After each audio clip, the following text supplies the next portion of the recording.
Payne is in for Stuart Varney this morning. Good morning, Charles. Good morning, Cheryl. You look fantastic. We're in a great mood, but we've got a lot to talk about. And, of course, we're following the Sony saga. This market rally is amazing, and the fallout from President Obama's Cuba announcement. I'm Charles Payne in for Stuart. Here's your big story. Why are gas prices falling? It's because of fracking. So what does the Democrat governor of New York do? He bans fracking. Well, never mind that fracking has brought us this amazing oil boom, creating an amazing amount of money for America. Never mind it's created a ton of jobs. Never mind that it's helped communities thrive. Never mind that it's reaping benefits for everybody watching this show at lower gas prices. New York Governor Andrew Cuomo bans it because of unproven health and environmental concerns. So we are left to wonder who's going to be the Democratic challenger in 2016? Because this guy does not understand basic economics. He's anti-jobs, anti-growth, anti-low gas, anti-Americans having a great Christmas. How's that for a show topper? 1 week before Christmas, Varney and Company. We're about to begin.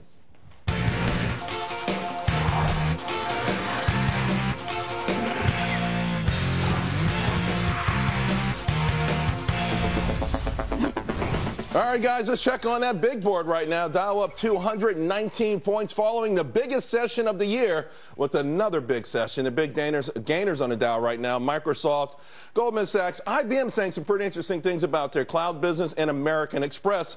Oil sitting around 56, and believe it, a lot of people will take it there. Gas down almost 3 cents overnight. The national average for a gallon of regular, $2.47. Hopefully it goes lower. Hey, let's talk about this Sony hack. It is the big news.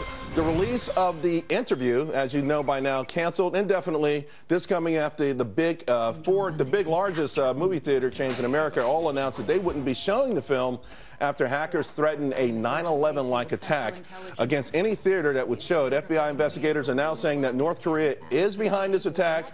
The attack wasn't launched, though, inside the borders of North Korea. The feds say it likely came from a server in Bolivia.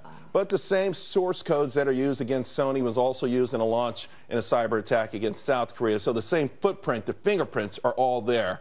All right, guys, not everybody's buying the FBI story, though.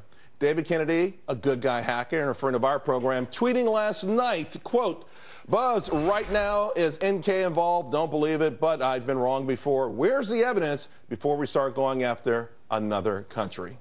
David Kennedy joins us in the next hour. He will make his case, and he always makes a strong one.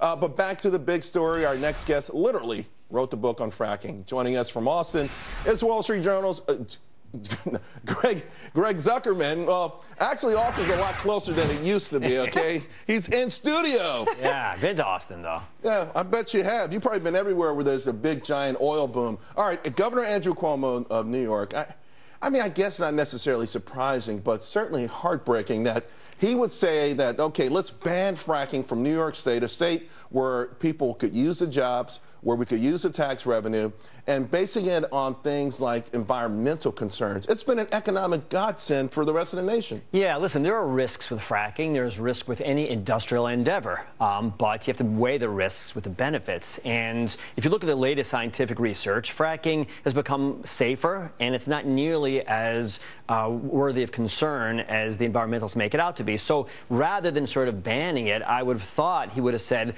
let's put in new regulations. They can be a standard for the rest of the world, rest of the country, and let's embrace it, because upstate, if you travel to some of these places, they need the jobs. And Greg, this is what I understand. Okay, the water tables are here, and most of your fracking drilling is done down here. Well down below there, yes. Right. So, I mean, occasionally, I guess maybe you may have bringing it up some sort of spillage there, but it's not like a lot of people think that the drilling is here, the water table is there, and you may spring a leak and all the drinking water in the state or the country is polluted. Not at all. There's about a mile between the two, and when you talk to scientists, as I did, I'm a centrist, it's very hard to make the case that we should be worried about it chemicals magically going up through the rocks to get into the water table. Now, there are mistakes that are made by drillers all the time, and that's why I embrace sort of putting pressure on them and working with them rather than condemning the frackers and banning it. Now, you wrote the book, The Frackers. You know all about the history of it, the safety concerns.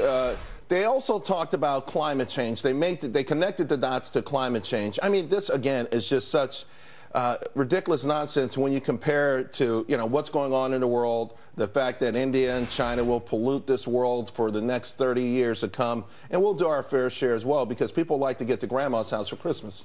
Well, if you care about global warming, if you're worried about it, then you have to embrace fracking, because the only way we can make a dent into global warming is if China somehow shifts from coal, like we have, to natural gas. And our carbon dioxide emissions have dropped to 1992 levels thanks to this embrace of natural gas and this embrace of fracking.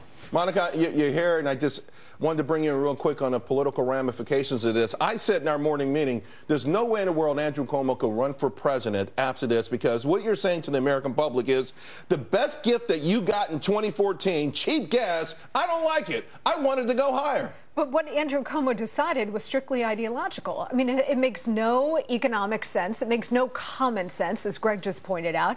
But you have a Democratic Party now that is almost totally run by ideology. So the president of the United States opposes the construction of the Keystone Pipeline. You have the governor of New York surrounded by states, as Greg will tell you, Pennsylvania and others, that are actively engaging in fracking, and their economies are really much stronger than the state of New York's, in large part because of the energy revolution. When you have a Democratic governor where, contrary to all of the evidence, including environmental, where this president, even though he won't build the Keystone Pipeline or approve of fracking, his State Department says Keystone Pipeline okay.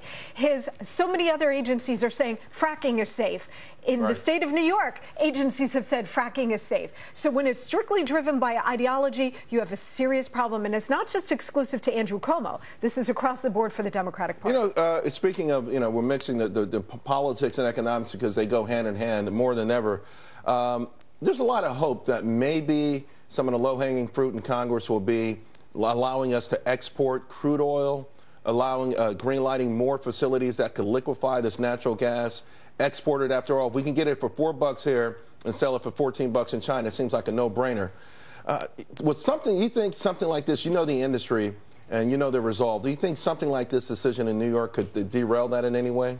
No, I don't, because most people in Congress, well, the GOP controls Congress right now in the Senate, and this is among the few things that they've thrown out there as something that can help the economy, and it will. And if you talk to people in the heartland, even Democrats as well, who have seen the impact, North Dakota, Oklahoma, Texas, Pennsylvania for sure, they see that there are jobs created, and if you can export both more natural gas, and for sure crude, you can give some help to more jobs in this industry. So I don't think it would hurt too much. There's also a national security component to this, because you should want China, which imports so much oil and natural gas, you should want the Chinese dependent on you. That's why you should build the Keystone Pipeline. That's why you should frack, so that you have this excess and you're importing it to countries that you want to build some economic dependency with. Oh, the geopolitical impacts are fascinating. I mean, if you look at Cuba, I mean, the reason Cuba's under pressure is because Venezuela is under pressure, and that's because oil prices are falling because of the Russia's under pressure. Right. They're top two benefactors for the last decade,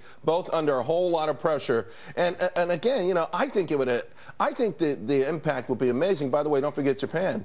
Now, they've sworn off nukes. They have no natural resources. They're paying $16 for the same natural gas. You talk about an easy business plan, right? so back to this thing, the Keystone Pipeline, fracking. Monica mentioned the president and ideology.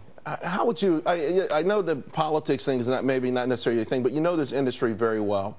Of all the things that might get done next year, I mean, I kind of believe this is one that's going to happen.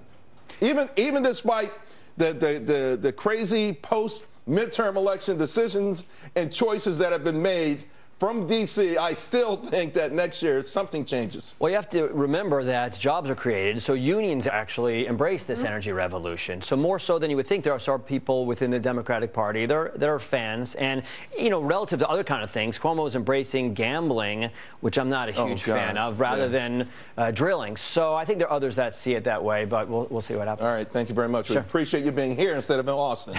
All right, you got here fast, too. Hey.